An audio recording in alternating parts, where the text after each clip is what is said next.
Hello, I'm Amy E. on the Cutting Edge Hair Show for scissorboy.com, and we're here on Rodeo Drive. We're going to go meet Theodore Leaf.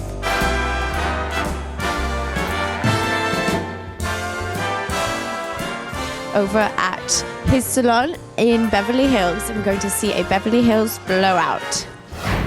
We're here at the Chris McMillan salon in Beverly Hills, and this is Theodore Leaf. Hello. And this is his model. This is my house model, Kelly. And oh look, it says his name on her smock. It's all about branding. Is it? You know, you kind of have to make sure that everybody knows who's doing this girl's hair.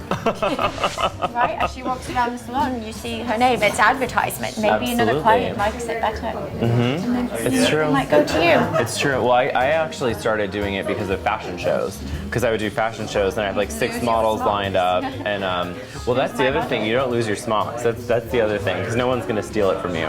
But the other thing is, you know, of fashion shows, it was great branding. So I always take them to New York. That's great. How else do you brand yourself?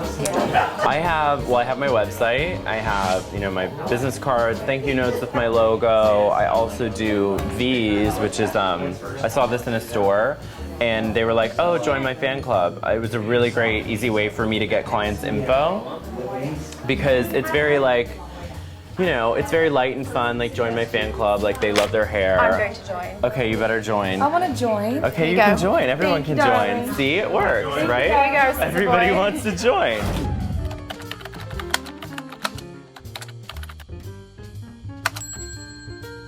Well, this is like a perfect representation of how I like my clients to be taken care of after a shampoo.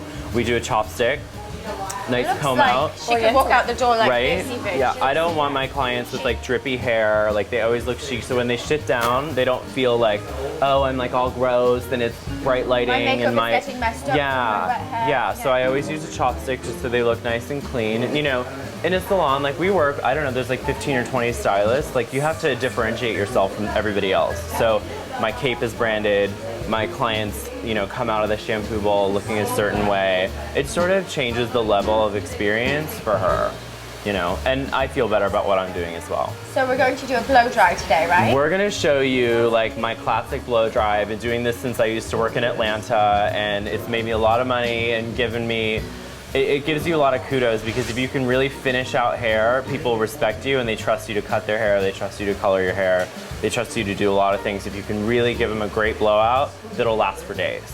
Yes. You know? So what's the first step in doing a great blowout? So the first step is just a really great shampoo condition, just with whatever you want to use on their hair type. We just did some highlights on her a few weeks ago, so I decided to give her a little moisture.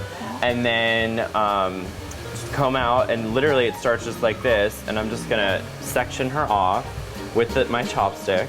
And I just take one section down here at the bottom, and I do this all the time, so I pretty much have like a map of how I do everyone's head.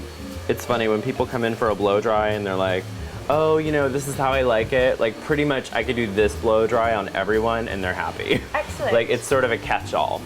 I'm just gonna use a little bit of a smoothing serum on the edges. What does that do? It's just gonna defrizz, and I just use it on the edges and a little bit towards the mid shaft. She has really thick, coarse hair, and it's highlighted, so this just adds that layer of shine.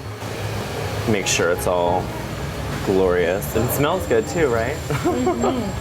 And then my nozzle actually has a slant on it, if you notice that, so I can direct where the air's going. So not only is the nozzle, but it's tipped a little bit. And then I have all these brushes here, and I start with my biggest one.